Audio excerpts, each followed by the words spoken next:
So it's been about a month and a half since my last collection video in which I tackled the gargantuan PlayStation 4 collection that I had. And you guys were very receptive about it. You guys were really liking it. It's a 30-minute plus video. And yet you guys gave it 2,000 views, over 2,000 views, as well as various likes and comments. And it was really well received. So thank you guys so much. And in that video I mentioned that if I have enough time, I'll get around to doing an Xbox collection video. And that will be done in a similar vein where I say that it's going to be a work in progress because these are consoles that are still going on. They're still in their run and they're still making games for. So I'm going to give you guys an insight as to what I've been collecting so far for my Xbox One. Here's the thing though. As you can tell from my past collection videos, I mostly rely on the Sony PlayStation camp. I got the PS2, PlayStation 3, PS4. Strangely enough, I missed out on the initial Genesis console, well not the Genesis console, but just the first one to kick things off, which was PlayStation 1, and truth be told, I do regret it. With Xbox, I put that on the back burner for like the longest time because I just never found the big appeal about getting an Xbox, whether it be through its various iterations of the original Xbox or the Xbox 360 and now the Xbox One. But I finally pulled the trigger back in 2015 after thinking to myself, you know what? They're doing like these remasters and these repackagings of some of these classic Xbox franchises like Halo and Gears of War. I got enough saved money. There's a deal for the Xbox One without the Kinect going for $250 at my local Best Buy.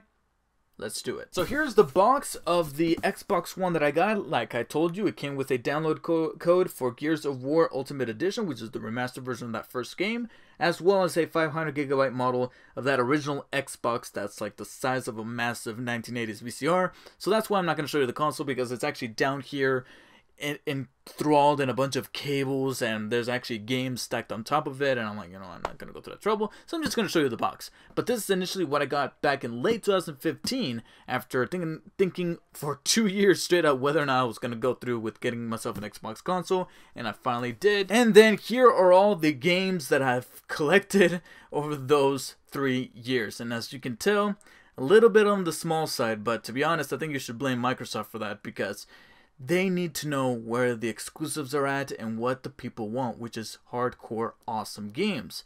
I understand that they're trying to make their console this big 4K streaming multimedia device, but that's not where I was at, and that's why I'm trying to see how much of the Xbox One can really offer. And so far, these are the games that attracted me the most to want to play them on the Xbox One console over the PS4. So to start things off, we're going to start with the one that I think was a little bit mandatory initially after the Xbox One's release in late 2013, Titanfall, of course. It was a premise that I looked at and said, you know, it does kind of look like Halo, but then you got a giant mech that you go inside and blow people up, and that was cool. A little turned off by there not being a single-player campaign and not being as dynamic as I was hoping for it to be, but later on when they slashed a couple of bucks off the price, I bought it for the Xbox One, and it was an awful lot of fun. However, in a very rare circumstance, they released a sequel that was actually better than the first one, Titanfall 2, a few years later, packed with a single-player campaign that was really, really good, better than most, better than Battlefront 2. But this was a terrific sequel that refined some of the gameplay. The multiplayer was even more fun. I remember having much more fun with this one than I did with just the few modes that we had in Titanfall. And also it had that single-player campaign that was charismatic. It was a little flawed, but it had its charm that made me go, you know what, that was pretty good. It was better than most. And I am hearkening for a Titanfall 3. But considering the recent news that Respawn was purchased by EA, Godspeed, Respawn. Godspeed. Next is an Xbox One exclusive game that I think should not have flown under the radar as it did, because to be honest, I don't think anybody has talked about it since its release back in, I think, 2014 or 15, something like that. And I would love to see a sequel come out of this developer, and that is Sunset Overdrive. If you bought a Xbox One console like I did, where we were mainly looking at the Gears of War and Halo games that we've been missing out over the past few years, over the past couple of generations of consoles, this is the type of game that's going to make you go, you know what, I'm glad I bought an Xbox One. not just for those consoles, but I'm glad to see that there's something else out there to give this console purpose. And Sunset Overdrive is one of those games that should not be overlooked. And if you pass this up, it's only $20 now in like Target, Walmart, Best Buy. Drop that money, get yourself this game, and spend a week or two with it, because this is a game that I really do regret not playing it initially when it first came out, about this guy or girl, whoever you decide to create, going around this city with a very intricate very fun traversal system, as well as a leveling up system that's very easy to understand, but also really fun and deep to get into.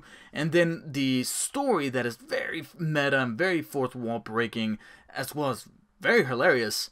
It's one of the best experiences I've had on the Xbox One in a while. And then here it is, the main reason for why I bought an Xbox.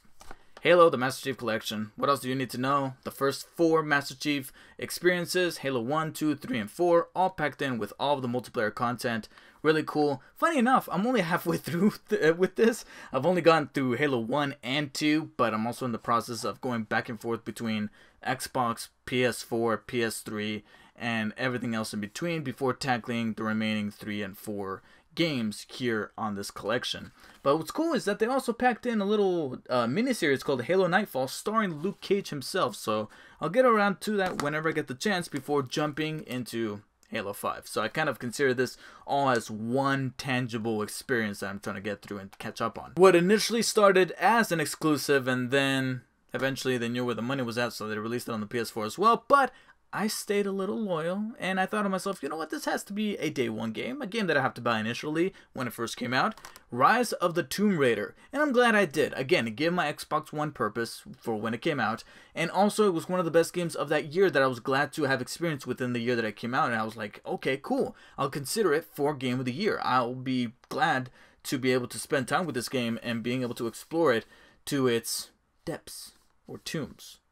But anyways, it's the sequel to the revamped version of Tomb Raider, and it continues the methods and the way that they kind of revamped everything, from the gameplay to the story to the characterization of Lara Croft herself, down to where they're making a brand new movie that kind of follows the same exact art style and color palette, which is pretty cool. I don't think it's going to be good. It's a video game movie. I don't know. But looking forward to, I believe it's being titled Shadow of the Tomb Raider. Everything has to be Rise or Shadow, one way or another. Guys, come on. Brand new names, please. Another entry that needed to go into my collection because, and it's funny, it's like an inception of collections because it's a collection within a collection. And that is the Rare Replay Epic 30 Game Collection. And of course, this is all of the original, well, some of the most original Rare games that initially came out on previous consoles like the Nintendo 64, etc., like Banjo-Kazooie, Conker's Bad Fur Day, Battletoads, Perfect Dark, all bundled in with a bunch of other games that I've never heard of before, but they're all in here and they're all fully explorable, fully playable, and I'm looking forward to getting into this, but mainly for the games that I do remember either playing or hearing so much about and yet never diving into because somehow I just missed them, like Perfect Dark. Sadly, no GoldenEye, but I do have my theories about that, and that could be found in the 10 games I want to see on the Classic N64 video, which you can find on my channel. So, moving on, we got another game that piqued my interest, and then all of a sudden I think I saw it for like $15, and I thought, you know what, fuck it, I'll just buy it. Dead Rising 3?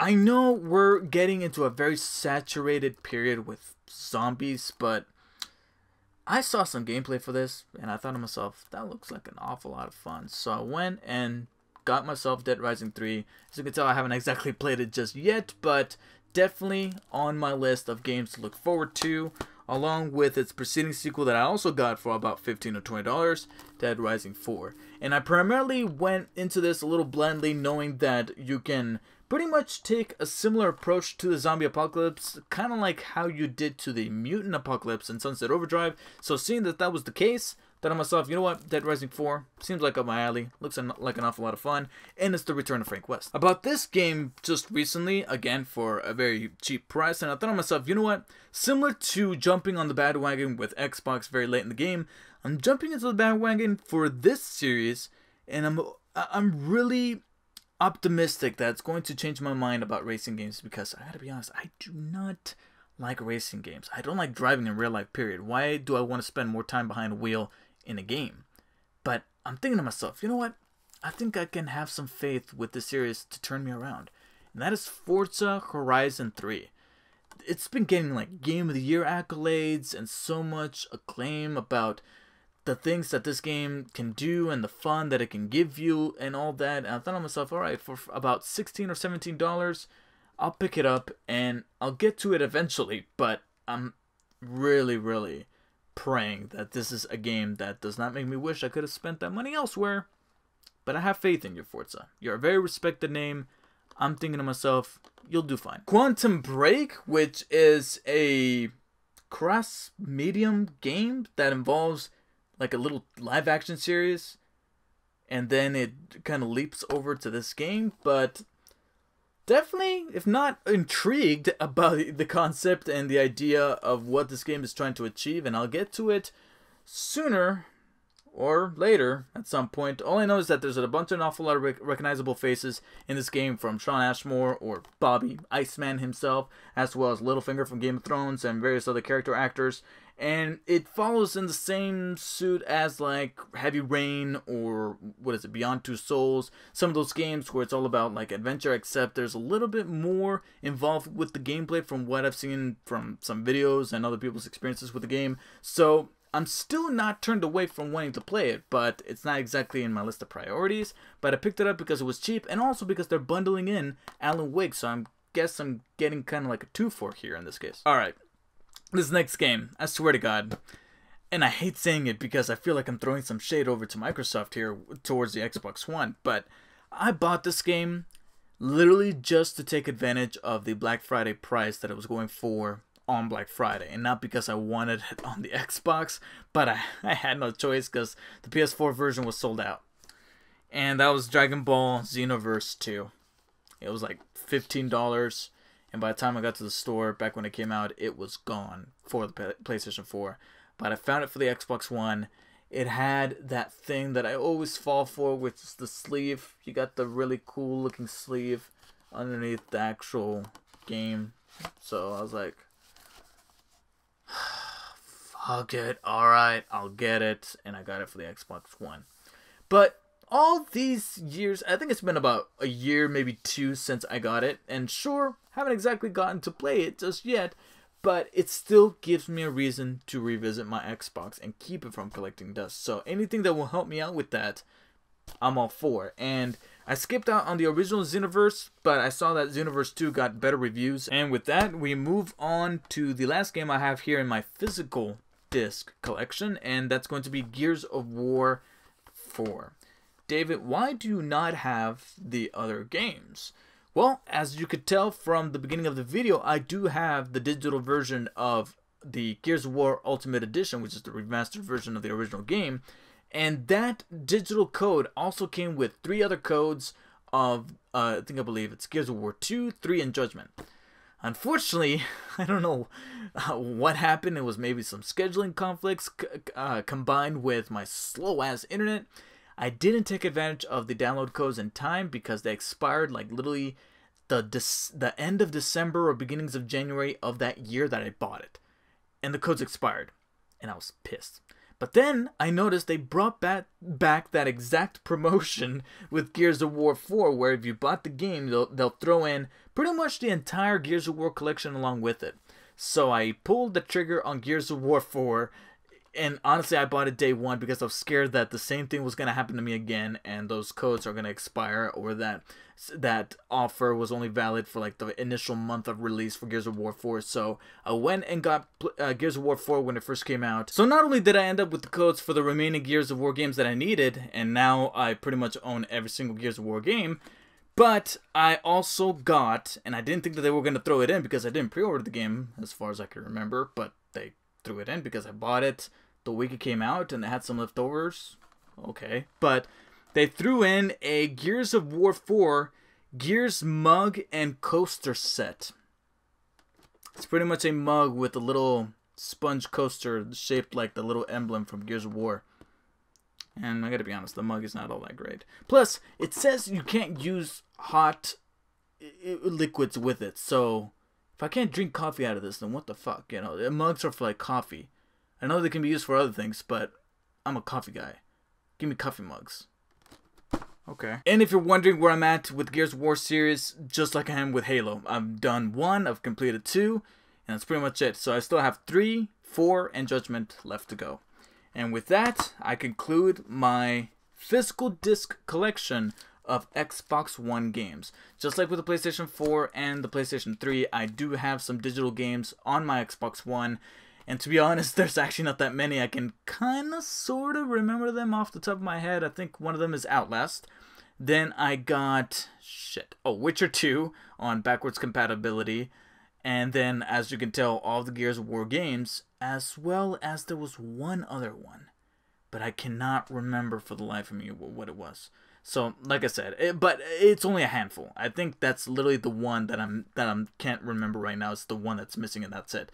So, I'm really, really hopeful that within the next year or so, we're gonna get a reinvigorated killer app for the Xbox One, because I gotta be honest, canceling Scalebound and then focusing all the attention on home media and 4K streaming, I think Xbox One, I can tell that they're comfortable where they're at in terms of the money that they're making back with their consoles and where they're at on a demographic level, but I would really love for there to be some strong competition. Nintendo Switch has its own unique style going with the innovative experience of taking the console with you on the go, and then PlayStation 4 is the go-to console to play games in general that are console games, whereas Xbox One is more of a home streaming device. So I'm really pulling for Microsoft because, you know, I'm not exactly a fanboy. Even though I stay in the PlayStation camp because of all the exclusives, I don't want Xbox to fail. I want them to have their own share of exclusives. I was really hankering for Scalebound, and then that got canceled, and that hit me. That hit me genuinely hard. I was like, no, that looked awesome, and you're taking it away from us. So here's to hoping that there's going to be another Scalebound or a respective version of that for the Xbox coming soon, because me wanting some more Xbox One games, I really genuinely do. So that does it for me. Please let me know in the comments what you guys have in your Xbox collection, whether it be for Xbox One, 360, the original Xbox, and what are your guys' thoughts on what Xbox and Microsoft in general can kind of improve with the console market moving on into the new year of 2018. Also, like I said before, this is an ongoing collection, so it might improve within the next year or so, and you'll see an updated collection video by the end of 2018. For the time being, however, you can show your support for this video by hitting the like and share button, as well as subscribing to stay tuned for future collection videos like this one. Thank you guys so much for watching, and I'll see you guys all on the next one. Let's make the cheesy and ridiculous moments of this game, such as that one, or one towards the end where two characters are kissing and one of them is wearing a fucking mask. Oh, yeah. Thanks again. No problem. Grab hold of a rogue balloon anytime. Rescuing damsels is my specialty. Spider-Man's the worst!